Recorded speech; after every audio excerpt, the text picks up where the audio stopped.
सारे रस जहां समूह में इकट्ठा हो जाएं उसका नाम रास। दुनिया के सारे रस, नवरस और भी दुनिया में जितने भी रस हैं वो सब आकर के रास में इकट्ठे हो गए। रसों के समूह का नाम होता है रास। इस रास में नंद नंदन भगवान श्री कृष्ण अपनी सखियों को दिव्य आनंद देने का मन बनाते हैं और मन बनाते हुए उन्होंने रास के लिए सब गोपियों को बुलाने का प्रयास किया। बांसुरी बजाई, वेणु बजाई। आज पूरा वृंदावन कन्हैया की बांसुरी से, वेणु से गूंज उठा। सारे वृंदावन में श्री कृष्ण की वेणु ध्वनि, बांसुरी की ध्वनि गूंज उठी। अच्छा, भागवत जी में जहां भी नाम आया है ना, वहां वेणु आया है, कहीं भी मुरली नहीं है। ठाकुर जी की ये जो भी वेणु, मुरली, बंशी, इन सब के अलग अलग जगह पर काम है। गैया को बुलाना होता तो कौन सी बांसुरी है, बांसुरियों के नाम भी हैं, अलग अलग नाम है वेणुओं के। पर आज जो यहां बजा रहे हैं कृष्ण, इसका नाम है सम्मोहनी। सम्मोहनी मतलब सम्मोहित करने वाली, आकर्षित करने वाली, सबको अपनी ओर खींचने वाली सम्मोहनी वंशी वेणु श्री ठाकुर जी ने आज गोपियों को बुलाने के लिए वृंदावन में बजाई। जैसे बंशी की ध्वनि गूंजी श्री वृंदावन धाम में, गोपियां अपने आप को रोक नहीं पा रही हैं, अपने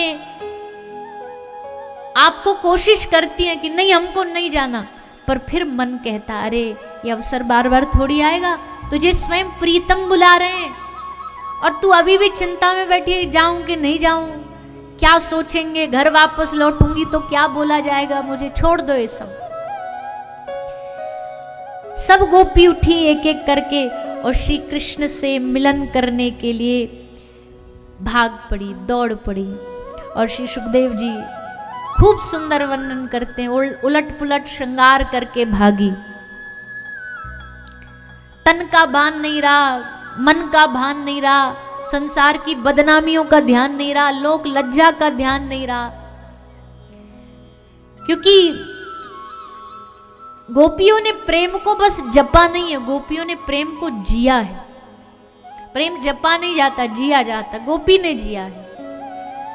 तो सारी गोपियां आकर के श्री कृष्ण के सामने खड़ी हो जाती हैं। बोले हे प्रभु, आपकी ये बांसुरी देखन में छोटी लगे, घाव करे गंभीर। कैसी ठाकुर जी की बांसुरी, वो देखने में बड़ी छोटी सी है पर घाव करे गंभीर, तीर एकदम इसके गहरे होते हैं। जब बजती ना तो गोपियों को जब श्री जी कभी कभी रूठ जाती, मान करती ठाकुर जी से, तो ठाकुर जी को पता है कि एक ही तरीका है इनको मनाने को, बांसुरी बजाते।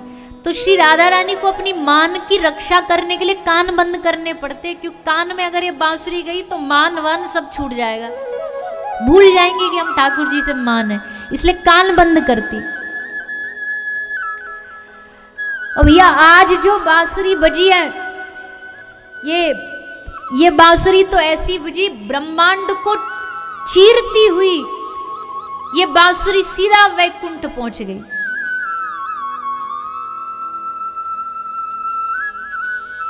इस बांसुरी के ध्वनि को सुनकर के बादलों का बहाव रुक गया, आकाश में बादलों का बहाव, गंधर्व मोहित हो गए। भगवान के बांसुरी को सुन के सनकादिकों का ध्यान टूट गया, ब्रह्मा चकित हो गए, बलि आश्चर्य में डूब गए, शेषनाग झूमने लगे। भगवान शेषनाग झूमने लगे, जैसे तैसे इनको रोका गया, बोले रुक जाओ रुक जाओ, आप झूमोगे तो सबरी धरती झूम जाएगी, क्योंकि शेष पर टिकी है। शेषनाग भी आनंद ले रहे हैं। और सूरदास जी ने कहा चांद ही विसरी नभकी गैल। सूरदास जी कहते चंद्रमा अपनी डायरेक्शन भूल गया, अपना रास्ता भूल गया, उलट सुलट इधर उधर घूमने लगा।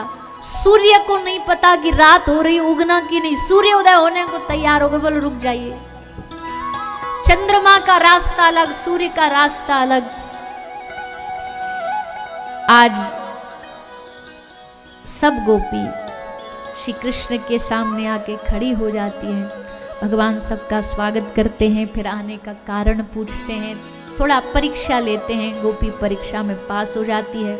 भगवान उनके साथ घूमने लगते हैं, विहार करने लगते हैं। पर फिर विहार के समय ही गोपियों के मन में मान प्रकट होता है।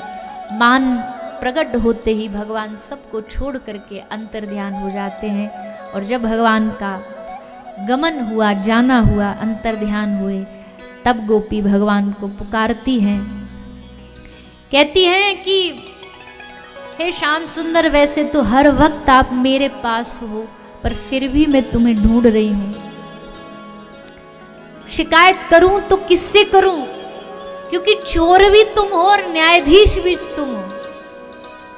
मधुकर श्याम हमारे चोर, चित्त चुराया भी तुमने है और इस चित्त को वापस देने वाले भी तुम। कितनी कष्टमयी स्थिति है, चोर भी वही और जज भी वही हो। कितनी कष्टमयी स्थिति होगी गोपियों के लिए। गोपी कहती है नहीं, दर्शन तो व्याकुलता होती है, और जब तुम सामने होते हो तो नेत्र लज्जावश नीचे झुके रहते हैं, या फिर उत्साह के कारण तुम्हें देख नहीं पाते हैं। जैसे पानी सामने हो फिर भी प्यास न बुझे, ऐसी स्थिति हमारी हो जाती है।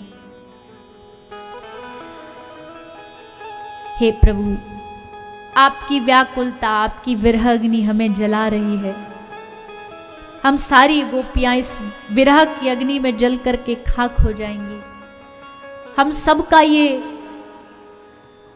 ये परिणाम हो, इससे पहले हे श्याम सुंदर आप आकर के हमें दर्शन दीजिए। खूब विनय किया, प्रार्थना करी, सुंदर सुंदर शब्द भाव व्यक्त किए, ठाकुर जी नहीं आए। तब गोपियों ने भगवान को बुलाने के लिए गोपी गीत का गान किया। गोपी गीत मतलब भगवान को बुलाने का, भगवान को अपने पास रखने का एक यंत्र है, एक इंस्ट्रूमेंट है कि भगवान को अपने पास बुलाना है तो भगवान को ये गोपी गीत गा गा करके रोज सुनाया करो, उनसे निवेदन किया करो।